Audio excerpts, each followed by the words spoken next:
Hello everyone, this is Rakesh here. Welcome to my new video. This is our 6th lecture on the resonance effect. आज हम लोग resonance effect के एक और नए concept को सीखने वाले हैं, that is stability of the resonating structure. आज हम लोग सीखेंगे कि यदि नंबर ऑफ रेजोनेटिंग स्ट्रक्चर दिया रहेगा, जैसे कोई रेजोनेंस हाइब्रिड है, उसके नंबर ऑफ रेजोनेटिंग स्ट्रक्चर हम लोग ड्रॉ कर सकते हैं। तो यदि हमें नंबर ऑफ रेजोनेटिंग स्ट्रक्चर दिया रहेगा तो उसमें से सबसे ज्यादा स्टेबल कौन है, सबसे कम स्टेबल कौन सा है। तो हम लोग सारे रेजोनेटिंग स्ट्रक्चर का स्टेबिलिटी ऑर्डर सीखेंगे। आज हम लोग सीखेंगे कि किस रेजोनेटिंग स्ट्रक्चर का रेजोनेंस हाइब्रिड में सबसे ज्यादा कंट्रीब्यूशन है और किस रेजोनेटिंग स्ट्रक्चर का रेजोनेंस हाइब्रिड में सबसे कम कंट्रीब्यूशन है। ये आज के वीडियो में हम लोग सीखने वाले हैं। आगे बढ़ने से पहले मैं आपसे एक बात कहना चाहूंगा, यदि आप मेरा वीडियो पहली बार देख रहे हैं और चैनल पर नए हैं तो आपसे एक छोटी सी रिक्वेस्ट है कि इस वीडियो को एंड तक जरूर देखिए। स्टार्टिंग में आपको लग सकता है कि मैं इस फील्ड में नया हूँ, मेरा टीचिंग स्टाइल परफेक्ट नहीं है, बट थोड़ा पेशेंस रखिए और इस वीडियो को एंड तक जरूर देखिए। मैं गारंटी देता हूँ कि आप लोगों का ये जो आज हम लोग सीखने वाले हैं, कौन सा हमारा टॉपिक क्या होगा, स्टेबिलिटी ऑफ रेजोनेटिंग स्ट्रक्चर। एक बार इस वीडियो को एंड तक देखने के बाद और इसका जो नेक्स्ट वीडियो होगा उसमें हम लोग क्वेश्चन प्रैक्टिस करेंगे। ये दोनों वीडियो देखने के बाद आपको किसी और का वीडियो नहीं देखना पड़ेगा, कोई और लेक्चर नहीं देखना पड़ेगा। तो ये हमारा मेरी तरफ से आपको गारंटी है कि एक बार इस वीडियो को मौका दीजिए तो आपका जो स्टेबिलिटी ऑफ रेजोनेटिंग स्ट्रक्चर है उसमें आपका कॉन्फिडेंस अलग लेवल का बिल्ड हो जाएगा। आपको किसी और वीडियो को देखने की जरूरत नहीं पड़ेगी। तो आपसे एक रिक्वेस्ट है कि इस वीडियो को एक बार पेशेंस के साथ एंड तक जरूर देखिए। तो आगे बढ़ने से पहले मैं एक बार जो अभी तक हम लोग पढ़े हैं रेजोनेंस इफेक्ट के, जो हम लोग अभी तक कॉन्सेप्ट सीखे हैं उसको एक बार हम लोग समराइज करना चाहेंगे। तो अभी तक हम लोगों ने क्या देखा था, सबसे पहले हम लोगों ने देखा था जो हमारा लेक्चर नंबर फर्स्ट था, वहां पे हमने देखा था कि रेजोनेंस होता क्यों है, रेजोनेंस की हमें जरूरत क्यों पड़ी थी। वहां पे हमने देखा था कि जब एक स्ट्रक्चर मॉलिक्यूलर फार्मूला, जब हम लोग स्ट्रक्चरल फार्मूला ड्रॉ करते हैं, तो जब एक स्ट्रक्चरल फार्मूला किसी मॉलिक्यूल के सारे प्रॉपर्टीज या बिहेवियर को एक्सप्लेन नहीं कर पा रहा था तो हमें मल्टीपल स्ट्रक्चर फार्मूला ड्रॉ करने की जरूरत पड़ी थी, मल्टीपल स्ट्रक्चर ड्रॉ करने की जरूरत पड़ी थी और इस फिनोमेना को हम लोगों ने रेजोनेंस बोला था। फिर सेकेंड लेक्चर हम लोगों ने देखा था कि रेजोनेंस होने के लिए उस मॉलिक्यूल में कौन से कंडीशन सेटिस्फाई होने चाहिए। वहां पे हम लोगों ने देखा था कि जो मॉलिक्यूल हमारा दिया गया है उसके हर एडजेसेंट सेंटर एटम पे p ऑर्बिटल प्रेजेंट होने चाहिए और ये सारे p ऑर्बिटल एक प्लेन में होने चाहिए और एक दूसरे के पैरेलल होने चाहिए। और जो हमारा लेक्चर नंबर थर्ड था वहां पे हमने देखा था कि यदि कोई मॉलिक्यूल दिया गया है तो उस मॉलिक्यूल को देखकर हम लोग कैसे आइडेंटिफाई कर सकते हैं कि उसमें रेजोनेंस होगा या नहीं। हम लोग वहां पे कंजुगेट सिस्टम के बारे में पढ़ा था। अब उसके जो हमारा लास्ट लेक्चर था वहां पे हमने देखा था कि जैसे कोई रेजोनेटिंग स्ट्रक्चर ड्रॉ किया गया है तो क्या एक वैलिड रेजोनेटिंग स्ट्रक्चर है, क्या आपने जो रेजोनेटिंग स्ट्रक्चर ड्रॉ किया वो केमिकली पॉसिबल है। तो हम लोगों ने वहां पे उसके कुछ रूल देखे थे कि यदि वो सारे रूल सेटिस्फाई कर रहे हैं तो जो रेजोनेटिंग स्ट्रक्चर है वो एक वैलिड रेजोनेटिंग स्ट्रक्चर है। अब ये हमारा अब तक का डिस्कशन था। यदि आपने ये सारे वीडियो नहीं देखे हैं तो इसका लिंक नीचे डिस्क्रिप्शन में दिया गया, वहां पे जाकर आप लोग लेक्चर 1 से लेक्चर 5 जरूर देखिए। आज के लेक्चर हम लोग देखेंगे कि जो मल्टीपल रेजोनेटिंग स्ट्रक्चर हम लोग ड्रॉ कर सकते हैं उसमें से सबसे ज्यादा स्टेबल कौन सा है और सबसे लीस्ट स्टेबल कौन सा है। तो चलिए बिना किसी देरी के सेशन को आगे बढ़ाते हैं और स्टेबिलिटी ऑफ रेजोनेटिंग स्ट्रक्चर को समझते हैं। तो कॉपी और पेन उठा लीजिए और हेडिंग डालिए। आज का हमारा हेडिंग क्या है, स्टेबिलिटी ऑफ रेजोनेटिंग स्ट्रक्चर। हम लोग कुछ रूल्स और रेगुलेशन पढ़ेंगे जिससे हम लोग ये डिटरमाइन कर सकते हैं कि हमारा स्ट्रक्चर, जो हमारा नंबर ऑफ रेजोनेटिंग स्ट्रक्चर है वो सबसे ज्यादा कौन सा स्टेबल है और सबसे लीस्ट कौन सा स्टेबल है। तो हमारा रूल 1 क्या है, rule first, resonating structure having complete octet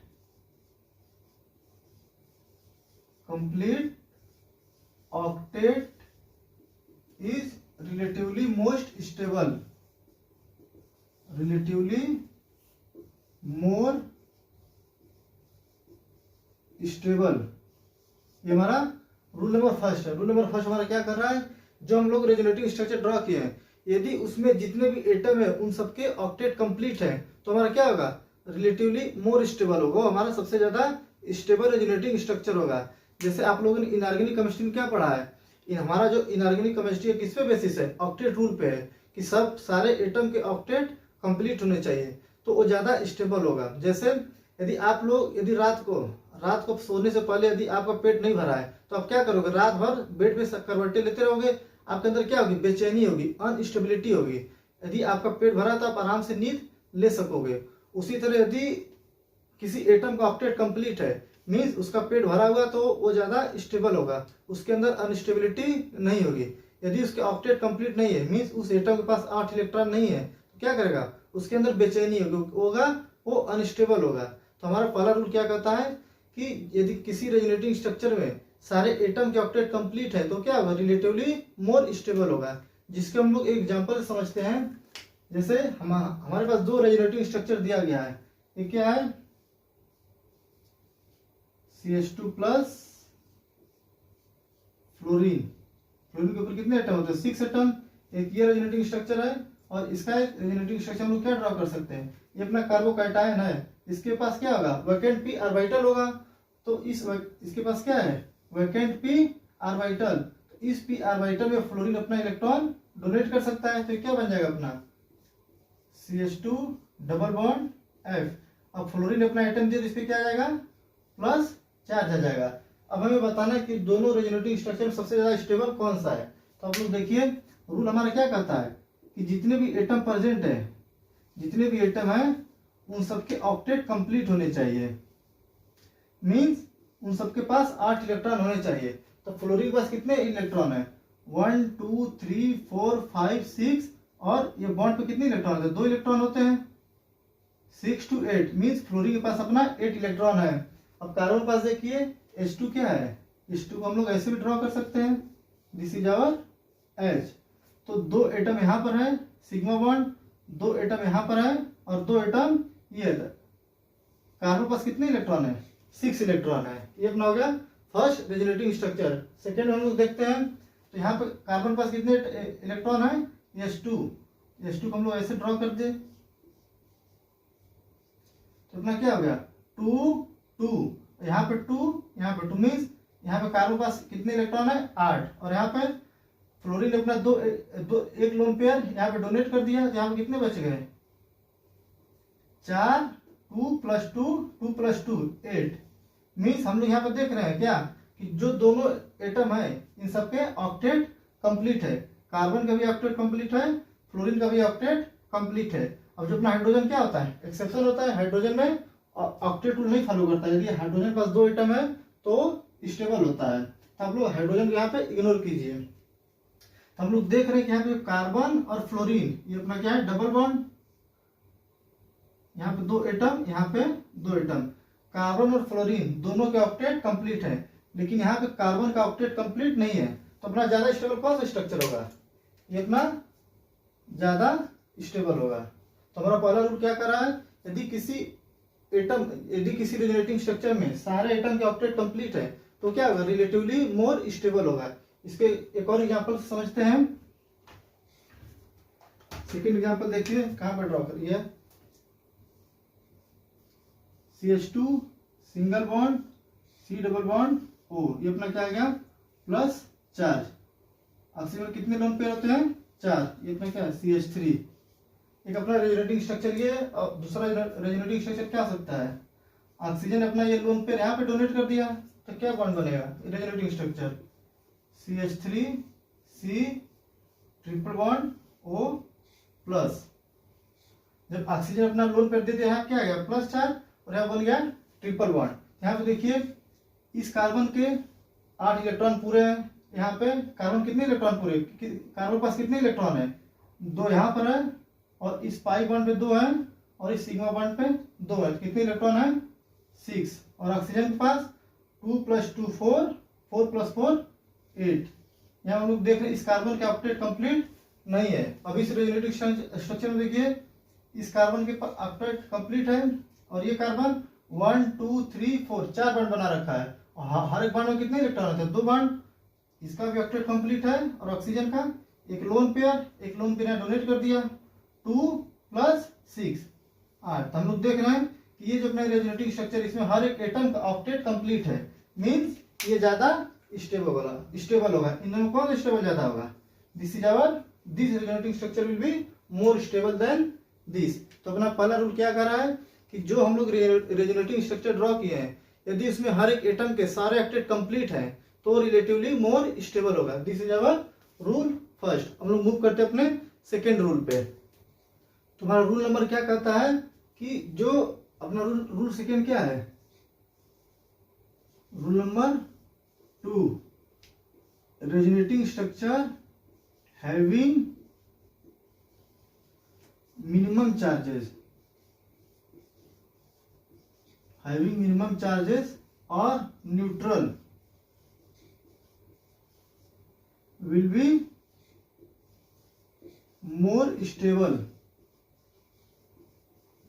means जैसे अब हम लोग मल्टीपल रेजोनेटिंग स्ट्रक्चर ड्रॉ कर रहे हैं, उसमें से कोई जो रेजोनेटिंग स्ट्रक्चर होगा क्या होगा, वो न्यूट्रल होगा, कोई किसी के ऊपर चार्ज होगा।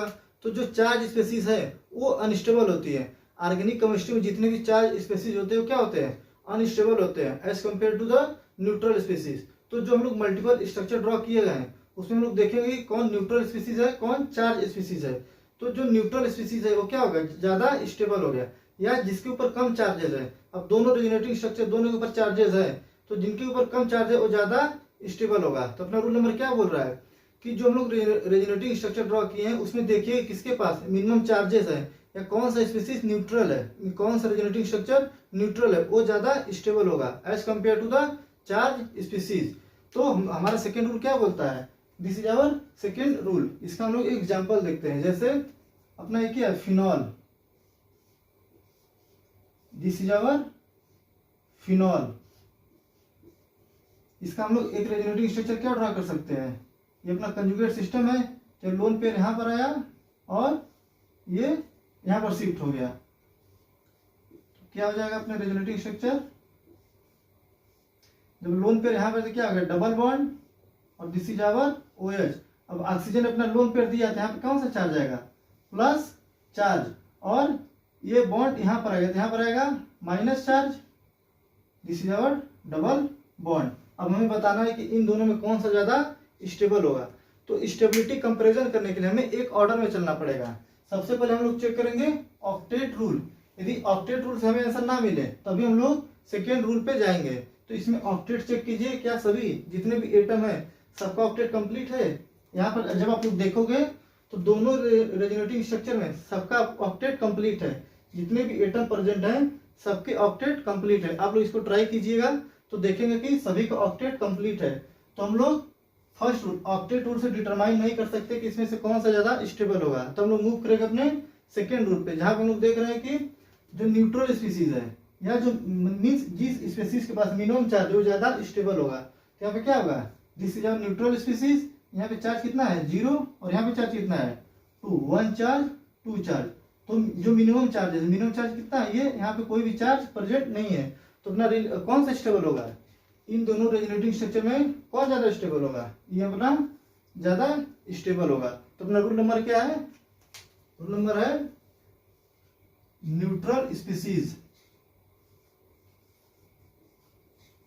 न्यूट्रल और मिनिमम चार्ज। तो हम लोग सबसे पहले चेक करेंगे ऑक्टेट रूल को। यदि ऑक्टेट रूल से हमें आंसर नहीं मिलता है, ऑक्टेट रूल हम लोग देख रहे हैं यहाँ पे दोनों रेजोनेटिंग स्ट्रक्चर हर एक एटम का ऑक्टेट कंप्लीट है। तो हम लोग मूव करेंगे अपने सेकेंड रूल पे। सेकेंड रूल से चेक करेंगे कि इसमें से कौन सा ज्यादा स्टेबल है। तो आप हम लोग देखेंगे जो रेजोनेटिंग स्ट्रक्चर पास मिनिमम चार्जेस है, या जो रेजोनेटिंग स्ट्रक्चर न्यूट्रल है वो ज्यादा स्टेबल होगा। हम लोग मूव करते हैं नेक्स्ट रूल पे, रूल नंबर 3। तो अपना थर्ड रूल क्या है, थर्ड रूल हमारा बोलता है resonating structure with maximum number of the pi bonds, maximum number of pi bonds will be more stable, will be more stable। अब ऐसा क्यों होता है, अपना थर्ड रूल क्या बोल रहा है, जो मल्टीपल स्ट्रक्चर हमने ड्रॉ किया है, तो जिस रेजोनेटिंग स्ट्रक्चर में maximum number of pi bonds होगा, मींस जिस रेजोनेटिंग स्ट्रक्चर में ज्यादा नंबर ऑफ पाई बॉन्ड्स होगा वो ज्यादा स्टेबल होगा। अब ऐसा होता क्यों है कि देखिए, जब बॉन्ड का फॉर्मेशन होता है, जब बॉन्ड का फॉर्मेशन है तो उसमें से क्या एनर्जी रिलीज होती है। जब किसी सिस्टम से एनर्जी रिलीज होती है क्या होता है, जब उसकी एनर्जी डिक्रीज होती है तो ज़्यादा स्टेबल होता है। तो जिस रेजोनेटिंग स्ट्रक्चर में पाई बॉन्ड की संख्या ज़्यादा होगी, मीन्स वहाँ पे एनर्जी ज़्यादा रिलीज हो रही है, वो ज़्यादा स्टेबल होगा। तो ऐसा क्यों होता है, क्योंकि पाई बॉन्ड के फॉर्मेशन से एनर्जी रिलीज होती है। जब बॉन्ड फॉर्म होता है तो एनर्जी रिलीज होती है, जब एनर्जी रिलीज होती है मीन्स उस सिस्टम की एनर्जी डिक्रीज हो रही है। इसका मतलब क्या हुआ, जब उसकी एनर्जी डिक्रीज हो गई तो क्या होगा, ज़्यादा स्टेबल हो जाएगा। जैसे इसका एग्जांपल देखिए, अपना एक this is hour one molecule, हम लोग इसका रेजोनेटिंग स्ट्रक्चर ड्रॉ करते हैं तो क्या हो सकता है, ये अपना क्या है कंजुगेशन में pi bond single bond pi bond, तो ये पाई बॉन्ड यहाँ पे शिफ्ट हो गया, क्या हो जाएगा, जब ये शिफ्ट यहाँ पर हुआ तो यहाँ पे क्या आ जाएगा प्लस चार्ज, और यहाँ पे डबल बॉन्ड, यहाँ पे माइनस चार्ज। अब हमें बताना है कि इन दोनों में ज्यादा स्टेबल कौन सा है।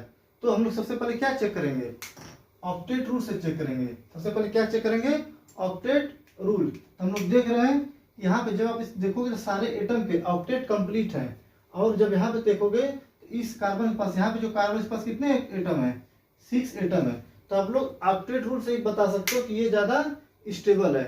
यदि ऑक्टेट रूल से आंसर नहीं मिलता, हमें तो यहाँ पे ऑक्टेट रूल से ही आंसर मिल गया, यदि ऑक्टेट रूल से आंसर नहीं मिलता हम लोग क्या चेक करते हैं, सेकेंड रूल जाते हैं, न्यूट्रल या मिनिमम चार्जेस। तो आप लोग उससे भी देखेंगे तब भी आप लोग बता सकते हैं यहाँ पे कितने चार्ज है, 2 चार्जेस है, और यहाँ पे 0, ये न्यूट्रल स्पीसीज है। तो क्या होगा, ये ज्यादा स्टेबल हो जाएगा। तो आप लोग पहले हम लोग ऑक्टेट रूल से चेक करेंगे, यदि उससे आंसर नहीं मिलेगा तब इस पे जाएंगे, यदि इससे आंसर नहीं मिलेगा तब थर्ड रूल देखेंगे। तो मान लीजिए सपोज अभी के लिए कि ये दोनों रूल नहीं है, लेट सपोज ये दोनों रूल नहीं है, हमें इस रूल से बताना है कि यहाँ पे कौन सा ज्यादा स्टेबल है। तो हम लोग देख रहे हैं यहाँ पे कितने पाई बॉन्ड है, यहाँ पे 2 पाई बॉन्ड प्रेजेंट है, एक पाई बॉन्ड ये है, एक पाई बॉन्ड ये है, 2 पाई बॉन्ड प्रेजेंट, और यहाँ पे एक सिंगल पाई बॉन्ड है, सिर्फ यहाँ पे सिंगल पाई बॉन्ड प्रेजेंट है। तो यदि इस रूल की बेसिस पे देखें तो हम लोग को कौन सा स्ट्रक्चर ज्यादा स्टेबल है, ये अपना स्ट्रक्चर ज्यादा स्टेबल है। किस बेसिस पे, रूल नंबर 3 पे। इसको एक और एग्जांपल के थ्रू समझते हैं। जैसे CH2 प्लस O, ये अपना एक स्ट्रक्चर दिया गया है। अब इसका हम लोग एक और स्ट्रक्चर ड्रॉ कर सकते हैं कि यहाँ CH2 प्लस, यहाँ पे वैकेंट पी ऑर्बिटल है। कार्बोकेटाइन के पास क्या होता है, वैकेंट पी ऑर्बिटल होता है, जिसको हम लोगों ने अपने पिछले लेक्चर में डिस्कस किया गया है। ये जो पी ऑर्बिटल होते हैं परपेंडिकुलर टू द प्लेन होते हैं, जिस प्लेन में कार्बन प्रेजेंट, हाइड्रोजन प्रेजेंट है, उस प्लेन के परपेंडिकुलर ये अपना पी ऑर्बिटल होता है। तो उस पी ऑर्बिटल में ऑक्सीजन अपना क्या लोन पेयर दे सकता है। तो क्या होगा, इस ऑक्सीजन अपना लोन पेयर यहाँ पे दिया, ये क्या बॉन्ड बनेगा, CH2 double bond O plus.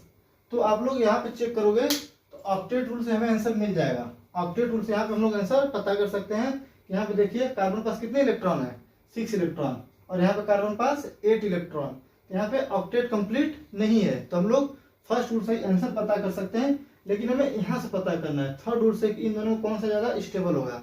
तो यहाँ पे आप लोग देखोगे, यहाँ पे नंबर ऑफ पाई बॉन्ड्स कितने है, 0, और यहाँ पे नंबर ऑफ पाई बॉन्ड्स ये क्या है, pi bond, number of pi bonds 1। तो ज्यादा स्टेबल कौन सा हो गया, ये अपना ज्यादा नहीं, ये अपना ज्यादा स्टेबल है, जहाँ पे maximum number of pi bonds होगा हमारा यहाँ पे ये ज्यादा स्टेबल होगा। तो अपना रूल नंबर 3 क्या कहता है कि जिस रेजोनेटिंग स्ट्रक्चर में पाई बॉन्ड की संख्या ज्यादा होगी वो ज्यादा स्टेबल होगा। और ऐसा होता क्यों है कि पाई बॉन्ड के फॉर्मेशन से एनर्जी रिलीज होती है, मीन सिस्टम की एनर्जी डिक्रीज हो रही है। तो जिस सिस्टम की एनर्जी कम होगी वो ज्यादा स्टेबल होगा। This is rule number 3। हम लोग मूव करते हैं अपने नेक्स्ट रूल पे, रूल नंबर 4। तो अपना फोर्थ रूल क्या है, चार्ज लोकेशन। चार्ज लोकेशन, अब इसका मीनिंग क्या है, resonating structure having negative charge, resonating structure having negative charge on more electronegative atom, on more electronegative atom and positive charge unless electronegative atom or more electropositive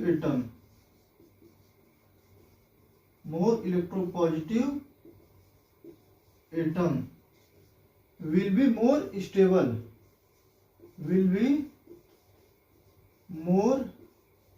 stable, तो इसको हम लोग समझते हैं अपना रूल नंबर 4 क्या बोल रहा है। इसमें रूल नंबर 4 हमारा चार्ज लोकेशन के बारे में डिस्कस कर रहा है कि उस स्पेसिस में जो हम लोग रेजोनेटिंग स्ट्रक्चर ड्रॉ किए हैं उसमें चार्ज का लोकेशन क्या है, इसके बारे में डिस्कस कर रहा है। तो क्या बोल रहा है, resonating structure having negative charge, उस पर जो नेगेटिव चार्ज है किस पे होना चाहिए, मोर इलेक्ट्रोनेगेटिव एटम पे प्रेजेंट होना चाहिए। जो अपना नेगेटिव चार्ज है किस पे प्रेजेंट होना चाहिए, मोर इलेक्ट्रोनेगेटिव एटम पे। और जो अपना पॉजिटिव चार्ज है that should be present on less electronegative atom, या इसी को हम लोग बोल सकते हैं मोर इलेक्ट्रोपॉजिटिव एटम। तो स्ट्रक्चर ज्यादा स्टेबल होगा, मींस जिसको जो जिम्मेदारी दी गई है उसको निभा रहा है। जो अपना मोर इलेक्ट्रोनेगेटिव एटम क्या है, वो इलेक्ट्रॉन को ज्यादा स्ट्रांगली होल्ड कर सकता है, तो जिसको जो जिम्मेदारी दी गई है वो उसको निभा रहा है। और जो मोर इलेक्ट्रोपॉजिटिव एटम है या जो लेस इलेक्ट्रोनेगेटिव एटम है वो पॉजिटिव चार्ज को ज्यादा स्ट्रांगली होल्ड कर सकता है। तो अपना रूल नंबर 4 क्या है, ये चार्ज लोकेशन के बारे में बात कर रहा है। इसको एग्जांपल से देखिए, जैसे अपना स्ट्रक्चर क्या दिया गया है, अपना दो रेजोनेटिंग स्ट्रक्चर दिया गया है C≡O CH2 H। इसका हम लोग एक और रेजोनेटिंग स्ट्रक्चर ड्रॉ कर सकते हैं। यहाँ पे क्या देख रहे हैं कि कंजुगेट सिस्टम प्रेजेंट है, pi bond, single bond, negative charge. तो क्या होगा, ये बॉन्ड यहाँ पर आ जाएगा और ये बॉन्ड, ये जो अपना नेगेटिव चार्ज यहाँ पे पाई बॉन्ड बना लेगा और पाई बॉन्ड यहाँ पे माइनस चार्ज हो जाएगा, CO-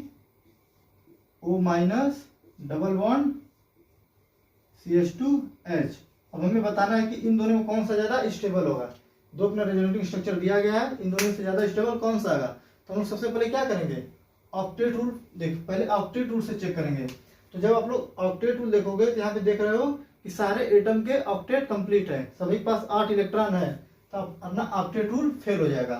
फिर हम लोग चेक करेंगे अपना क्या, न्यूट्रल और मिनिमम चार्जेस। हम लोग देख रहे हैं कि दोनों के पास एक एक माइनस चार्ज है, यहाँ भी नेगेटिव चार्ज है, यहाँ भी नेगेटिव चार्ज है, मीन्स दोनों चार्ज स्पेसीज है और दोनों के पास चार्ज की संख्या कितनी है, सेम है, 1 1।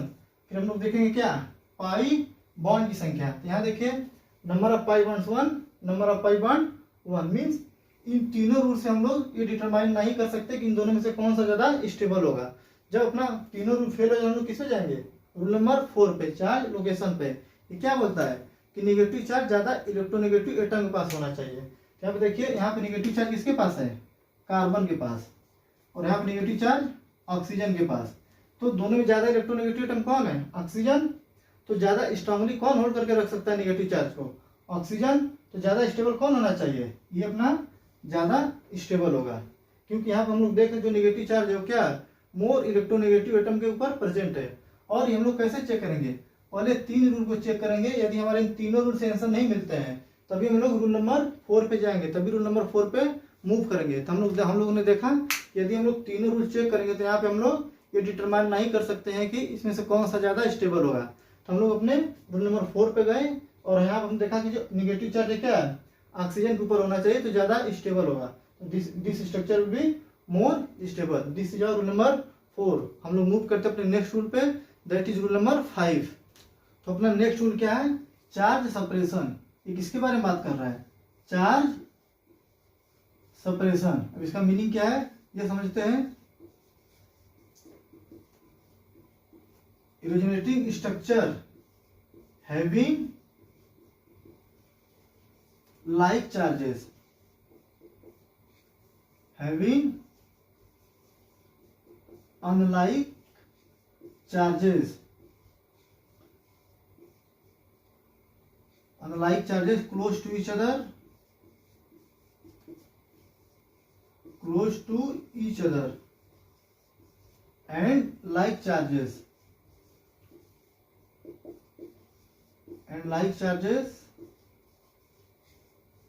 away from each other.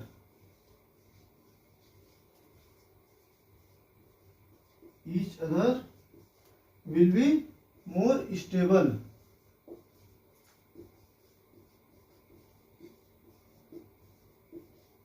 अब हमारा ये स्टेटमेंट का मतलब क्या है, इसको हम लोग समझते हैं कि किसके बारे में बात कर रहा है, चार्ज सेपरेशन के बारे में। किसके बारे में, चार्ज सेपरेशन के बारे में। तो हम लोग स्टेटमेंट क्या है, resonating structure having unlike charges. Unlike charge का मतलब क्या होता है, प्लस माइनस। अनलाइक चार्ज का मतलब क्या हो गया, plus minus. Close to each other, वो जितना एक दूसरे के नजदीक होंगे। और like charges, like charges means plus plus and minus minus. जो लाइक चार्जेस वो जितना एक दूसरे से दूर होंगे तो स्ट्रक्चर क्या होगा, ज्यादा स्टेबल होगा। जब लाइक चार्जेस एक दूसरे के नजदीक होंगे तो क्या होगा, उनके बीच अट्रैक्शन होगा। तो जब उनके बीच अट्रैक्शन होगा तो क्या होगा, एनर्जी रिलीज होगी। एनर्जी रिलीज हुआ मतलब सिस्टम की एनर्जी कम हुई तो क्या होगा, ज्यादा स्टेबल हो गया।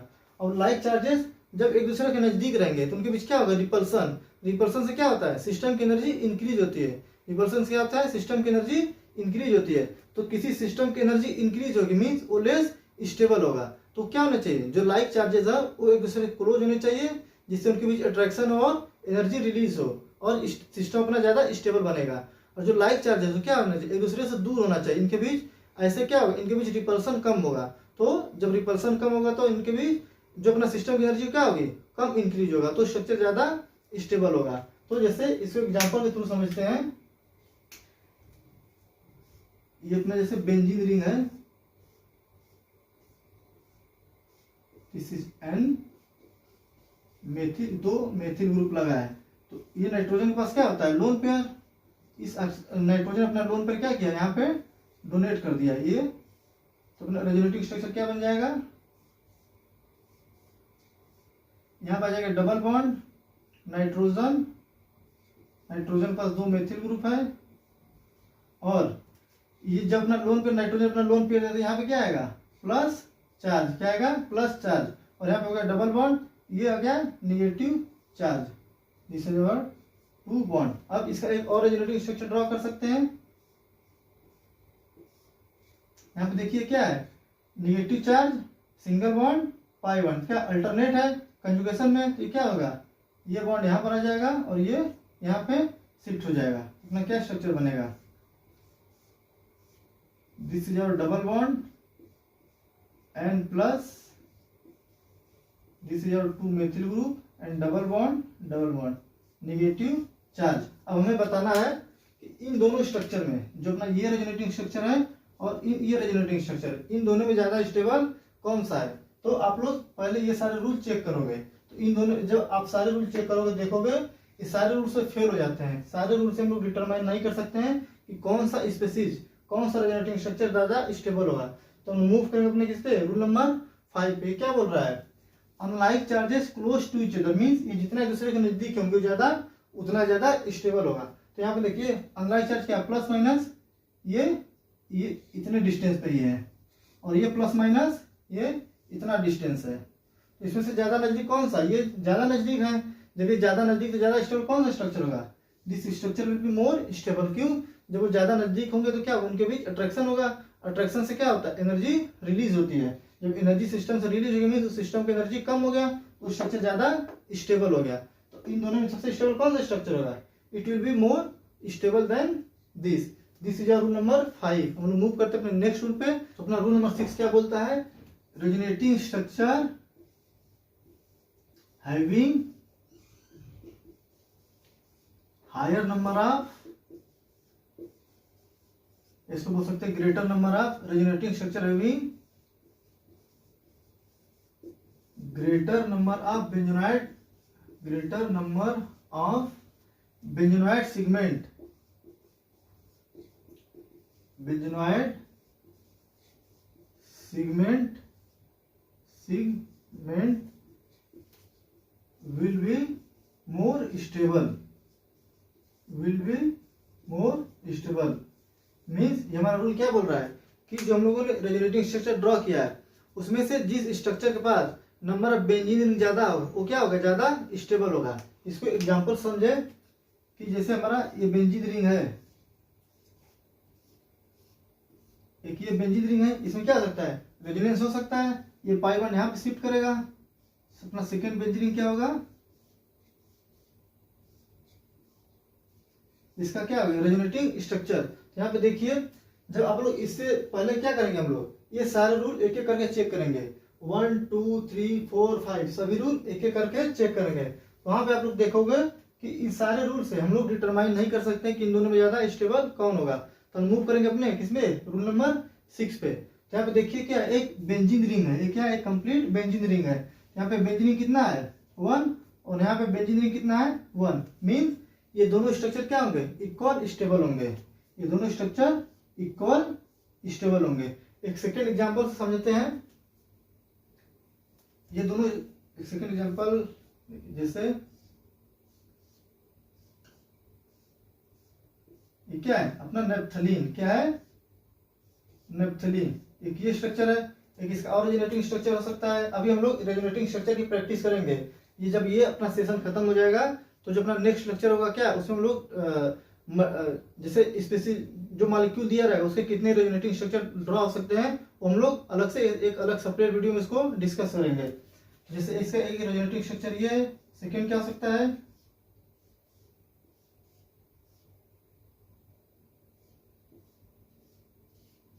This is our second resonating structure. Third क्या हो सकता है,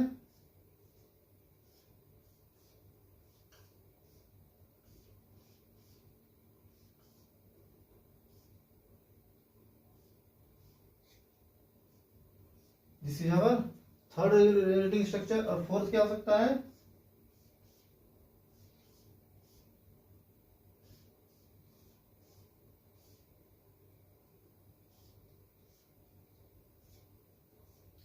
तो ये नेप्थलीन, ये किसका फार्मूला है, नेप्थलीन का। तो नेप्थलीन के मल्टीपल स्ट्रक्चर ड्रॉ किए गए हैं। हमें बताना है कि इसमें से सबसे ज्यादा स्टेबल कौन सा होगा। तो पहले हम लोग ये 1 to 5 रूल चेक करेंगे। तो जब आप लोग इस रूल को चेक करोगे तो सारे रूल फेल हो जाएंगे। तो हम लोग मूव करेंगे अपने रूल नंबर 6 पे। तो यहाँ पे क्या बोल रहा है, greater number of benzenoid segment, mean जिसमें बेंजीन रिंग की संख्या ज्यादा होगी। यहाँ बेंजीन रिंग कितने हैं, ये क्या है, एक बेंजीन रिंग। और ध्यान से देखिए तो ये भी क्या अपना एक बेंजीन रिंग है। ये पाई 1 यहाँ भी हो सकता है। तो इसमें कितने बेंजीन रिंग है, 2 बेंजीन रिंग प्रेजेंट है। अब यहाँ पे एक बेंजीन रिंग और ये बेंजीन रिंग नहीं है, ये अपना यहाँ पे कितने बेंजीन रिंग है, 1। अब ये देखिए, एक बेंजीन रिंग ये है, एक बेंजीन रिंग ये है। इसमें भी कितने हैं, 2। तो ये दोनों स्ट्रक्चर सेम है। अभी हम लोग इसका क्या बोले, 1 2 3 4। और यहाँ पे देखिए एक बेंजीन रिंग यहाँ है और यहाँ पे ये नहीं है।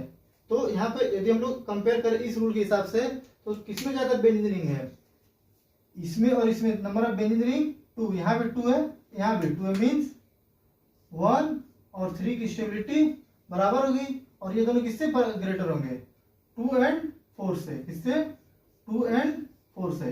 1 और 3 की स्टेबिलिटी इन दोनों से बड़ा क्यों है, क्योंकि यहाँ पे नंबर ऑफ बेंजीन रिंग ज्यादा है। यहाँ पे 2 बेंजीन रिंग प्रेजेंट है और इसमें सिर्फ एक बेंजीन रिंग प्रेजेंट है। तो अपना रूल नंबर 6 क्या बोल रहा है, जिस रेजोनेटिंग स्ट्रक्चर के पास नंबर ऑफ बेंजीन रिंग ज्यादा है वो क्या होगा, ज्यादा स्टेबल होगा। This is our rule number 6। तो हम लोगों ने जो रेजोनेटिंग स्ट्रक्चर कंपेयर करने कितने रूल पढ़े, 6 रूल पढ़े। ये अपना छठा रूल क्या है, बेंजोनाइड सिगमेंट। Benzenoid segment. तो अपना समरी क्या है, स्टेबिलिटी के लिए यदि हमें चेक करना है, सबसे पहले हम लोग ऑक्टेट रूल चेक करेंगे। उससे आंसर मिल गया तो ठीक है। फिर न्यूट्रल स्पीसीज पे जाएंगे, फिर पाई बॉन्ड्स पे, फिर charge location, charge separation, then benzenoid segment. आप लोग इसी क्रम में, इसी ऑर्डर में रूल चेक करोगे। ऐसा नहीं कि डायरेक्ट आपने थर्ड रूल चेक किया, फर्स्ट और सेकेंड को निगलेक्ट कर दिया, या डायरेक्ट फिफ्थ जंप कर गए, फर्स्ट और फोर्थ को स्किप कर दिया। ऐसा नहीं होगा। ऐसा करेंगे तो आपका आंसर गलत भी आ सकता है। इसीलिए जब स्टेबिलिटी चेक कर रहे हो तो क्या इसी ऑर्डर में आप लोग चेक करोगे। यदि जिससे पहले आंसर मिल जाएगा वहीं पे आप लोग स्टॉप हो जाएंगे। अब लोग क्या करेंगे, इसके एग्जांपल प्रैक्टिस करते हैं। तो अपना एग्जांपल क्या है, हमें बताना है ये 4 रेजोनेटिंग स्ट्रक्चर दिया गया, इसमें सबसे लीस्ट स्टेबल स्ट्रक्चर कौन सा होगा। तो हम लोग इस ऑर्डर में फॉलो करेंगे। सबसे पहले हम लोग क्या चेक करेंगे, ऑक्टेट रूल। आप लोग देखिए यहाँ पे सारे एटम के ऑक्टेट कंप्लीट है। यहाँ भी सारे ऑक्टेट, जैसे ऑक्सीजन पास कितने होते हैं, 2 लोन पेयर, ऑक्टेट रूल इसके कंप्लीट है। यहाँ पे ऑक्सीजन पास, यहाँ पे कार्बन CH2 माइनस, ऑक्सीजन पास 1 2 3 4, ये भी ऑक्टेट कंप्लीट है। थर्ड पे मूव करेंगे तो यहाँ पे क्या आएगा CH+। ये क्या है अपना CH+, मीन्स यहाँ पे इस कार्बन के पास कितने एटम है 6, और कितने इलेक्ट्रॉन है 6, और यहाँ पे इस कार्बन के पास 6। तो ऑक्टेट रूल से हमें क्या पता चलता है कि A और B is greater stable then C and D। First rule से हमें क्या पता चला, A and B is great more stable then C and D।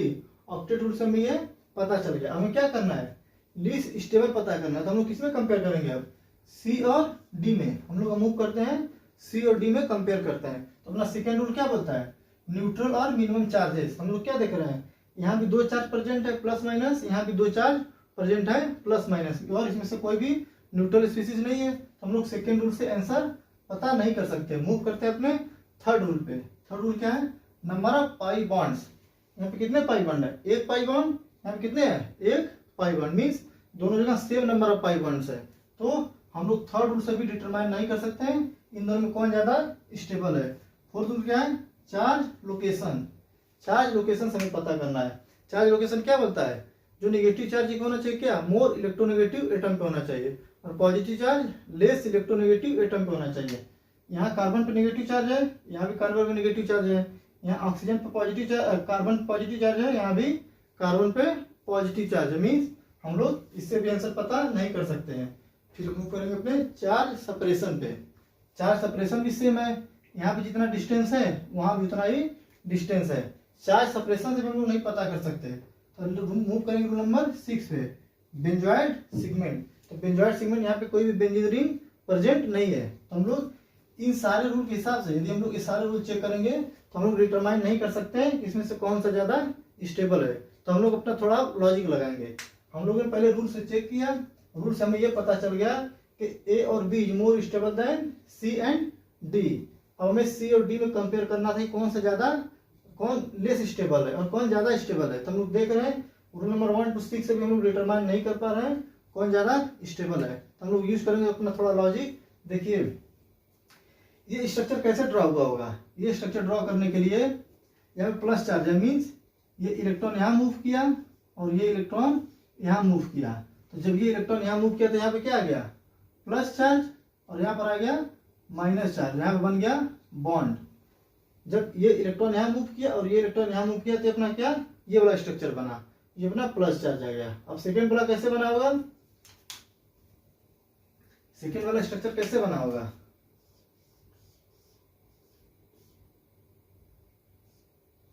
ये इलेक्ट्रॉन यहाँ मूव किया और ये इलेक्ट्रॉन यहाँ मूव किया, तो यहाँ गया क्या प्लस चार्ज और यहाँ गया माइनस चार्ज।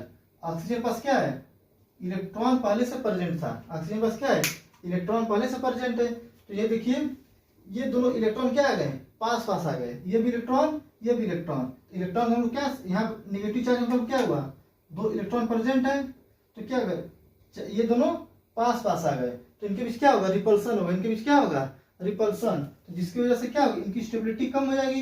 यहाँ पे देखिए इलेक्ट्रॉन दूर जा रहा है, यहाँ पे इलेक्ट्रॉन इस स्ट्रक्चर में जब ये स्ट्रक्चर ड्रॉ किया तो इलेक्ट्रॉन क्या हो रहा है, दूर जा रहा है, तो क्या होगा, तो इनके बीच रिपल्सन कम होगा। और यहाँ पे देखिए जब ऐसे आपने ड्रॉ किया इलेक्ट्रॉन ऑक्सीजन के पास आ रहा है, ऑक्सीजन के पास पहले से लोन पेयर है, ऑक्सीजन के पास पहले से इलेक्ट्रॉन डेंसिटी प्रेजेंट है, तो इनके बीच क्या होगा, रिपल्सन होगा, इनके बीच क्या होगा, रिपल्सन होगा। रिपल्सन होने से क्या होता है, सिस्टम की एनर्जी इंक्रीज होती है, मींस स्टेबिलिटी रिड्यूस होता है। तो अपना लेस स्टेबल कौन सा होगा, डी। अपना लीस्ट स्टेबल स्ट्रक्चर कौन सा होगा, डी अपना लीस्ट स्टेबल स्ट्रक्चर हो जाएगा। अब यदि इसी मान लीजिए क्वेश्चन पूछ लेता मोस्ट स्टेबल स्ट्रक्चर, अभी क्या पूछा, लीस्ट स्टेबल। अब मान लीजिए क्वेश्चन पूछ रहा है कि मोस्ट स्टेबल, क्या पूछ रहा है, मोस्ट स्टेबल। हमें बताना है इसमें से मोस्ट स्टेबल स्ट्रक्चर कौन सा है। हम लोग देख रहे हैं ऑक्टेट रूल से हमें पता तो चल गया ए और B is more stable than C and D. हम लोग कंपेयर किसमें करेंगे, ए और बी में, ए और बी में कौन ज्यादा स्टेबल है। तो ए और बी में अब जब आप लोग देखोगे ऑक्टेट रूल सेम है, ऑक्टेट रूल से ए और बी दोनों सेम मतलब स्टेबिलिटी बराबर है। न्यूट्रल, इसमें से न्यूट्रल कौन सा स्पीसीज है, फर्स्ट वन इज न्यूट्रल। जब हमने फर्स्ट रूल से चेक किया तो दोनों बराबर आया, तो मूव किया अपने सेकेंड रूल पे। सेकेंड रूल से पता क्या चल रहा है, ये अपना मोस्ट स्टेबल है, most stable, and this is least stable. Most stable कैसे है, यहाँ पे क्या है, चार्ज स्पीसीज नहीं है, ये अपना न्यूट्रल है और ये चार्ज स्पीसीज है।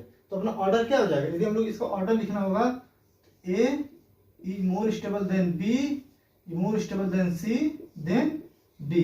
ये अपना क्या होगा, यदि इसका ऑर्डर पूछ लेता तो ये क्या होगा, अपना ऑर्डर होगा स्टेबिलिटी का। आज का सेशन यहीं पे समाप्त करते हैं। अब हम लोग जो अपना नेक्स्ट वीडियो होगा उसमें क्या, स्टेबिलिटी, जो अपना रेजोनेटिंग स्ट्रक्चर का हम लोग स्टेबिलिटी कंपेयर करते हैं, वहां पे हम लोग नंबर ऑफ क्वेश्चन प्रैक्टिस करेंगे। Thank you for watching till the end. उम्मीद करता हूँ कि आज आप लोग कुछ नया सीखे होंगे।